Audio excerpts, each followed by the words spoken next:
এসব ব্যতীত শরণাগতকে রক্ষা করার আর কে আছে? তিনি শরণগত পালক। দৈববাণী শুনে তিনি ভক্তিযুক্ত চিত্তে গৃহে ফিরে এলেন। তারপর প্রজাসহ মহাসুখে ইন্দ্রের মতো নিষ্কর। রাধে রাধে বন্ধুরা, সকলকে জানাই একাদশীর প্রীতি ও অনেক অনেক শুভেচ্ছা। তো দেখো, সকালবেলায় ভগবানের পুজো কমপ্লিট করে নিয়েছি। তারপরে এখানে বড়দানা সাবু নিয়ে এসছে প্রভুজি, আর চিনি নিয়ে এসছে। আমি বলেছিলাম যে মাসে মানে আমাদের 29 টাকা করে চিনি দেয়, তো সেই চিনিটা নিয়ে এসছে মোড় থেকে। আর এখানে প্রভুজি ভগবানকে কিছু সেবা দেবে, তার জন্য ফল আমান্য করে নিচ্ছে। আর এখানে আমি জামা কাপড় ধুয়েছিলাম, সেইগুলো মেলে দিচ্ছি। তারপরে ভগবানকে ভোগ নিবেদন করা হয়ে গেছে। তারপরে প্রভুজি চলে যাচ্ছে রায়নীকে স্কুল থেকে আনতে, কারণ রায়নী একাদশী করেছে। ও সকালবেলায় শুধুমাত্র একটু ফল খেয়ে গেছে, আর স্কুলেও ফল নিয়ে গেছে, এসে প্রসাদ পাবে। তো আমাকে সব কিছু এদিকে গুছিয়ে রাখতে বলেছে। আর এখানে দেখো, ভগবানকে দর্শন করে নাও তোমরা, আর ভগবানের ভোগ দর্শন করো। ভোগ দর্শন করলে দুর্ভোগ কাটে। তো এখানে রায়নী চলে এসছে স্কুল থেকে, আর ও এখন হাতে নখ বানিয়ে নিয়ে এসছে ফলের স্টিকারগুলোকে এইভাবে লাগিয়ে। আর ওর ভীষণ মানে হাতে ফলস নখ লাগানোর শখ, খালি বলে নখ লাগাবো, নখ বড় করবো। আর এখানে প্রভুজি নিয়ে এসছে তরমুজ, কলা আর পেঁপে, দুধ নিয়ে এসছে। আর এখানে দেখো, একটা জিনিস তোমাদের সাথে শেয়ার করি। আজকে ওর বাবা মানে এটা ওকে এনে দিয়েছে, আমাদের ওই বাড়িতে ছিল আর কি, ওকে স্নান করার জন্য ছোটোবেলায় ভাতে পেয়েছিল।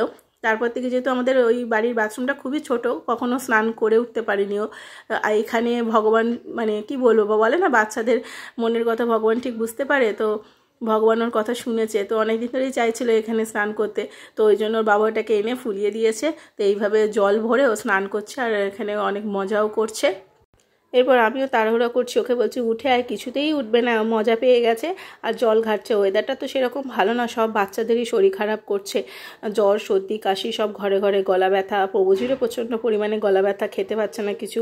তো যাই হোক, দেখো আমি এখানে তাড়াহুড়ো করছি। এখানে গাজরটা গ্রেট করে নিচ্ছি, আজকে করব গাজরের পায়েস, কারণ এই গাজরের পায়েসটাই একমাত্র আমার মেয়েরা খায়। আর এখানে প্রভুজি ফল আমান্য করে নিয়েছে, তরমুজ, আঙুর, তারপরে কলা, খেজুর, অনেক। একজন মাতাজি আমাকে কমেন্ট করেছিল যে মহাপ্রসাদ পাওয়ার আগে মন্ত্রটা কি বলেন সেটা একবার বলবেন দয়া করে।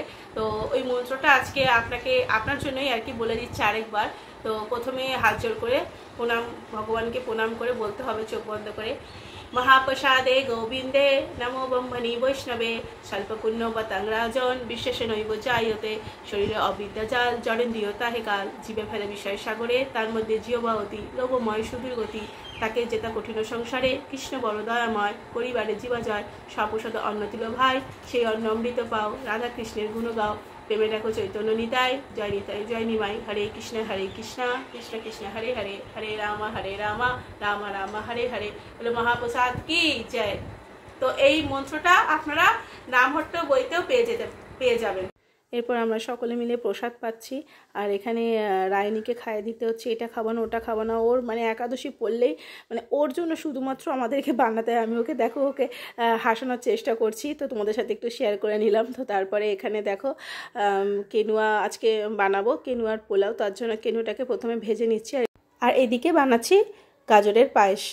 একটু আজকে 2 প্যাকেট দুধ দিয়ে ঘন করে পায়েসটা বানাচ্ছি। আর এখানে কিশমিশ ছিল না বলে দিইনি, আর ওই কাজু ভেজে রেখেছি ঘিয়ে। আর এখানে আলুর পকোড়া করব, আলুগুলোকে গ্রেট করে একটু কুট্টু আটা দিয়ে, তারপরে একটু নুন, তার মধ্যে একটু জিরে গুঁড়ো, আদা বাটা, তারপরে এই সমস্ত কিছু দিয়ে আর কি মেখে রেখে দিয়েছি, পরে গরম গরম ভেজে দেবো। আর এখানে কেনুয়ার পোলাওটা বানানোর জন্য কেনুটাকে সিটি মেরে নিচ্ছি 4টে।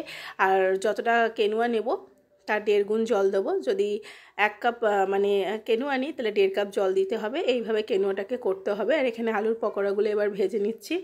আর এখানে দেখো কেনুয়ার পোলাও রেডি হয়ে গেছে, তোমাদেরকে দেখিয়ে দিচ্ছি। পুরো একদম ঝরঝরে, খুব সুন্দর হয়েছে, আর খেতেও খুব সুন্দর। কারণ প্রত্যেকবার একাদশীতে বাচ্চারা খেতে চায় না বলে একরকম জিনিস বানাও, একটু অন্যরকম বানাবে, তাই আমাকে একটু ডিফারেন্ট কিছু বানাতে হয় প্রসাদ।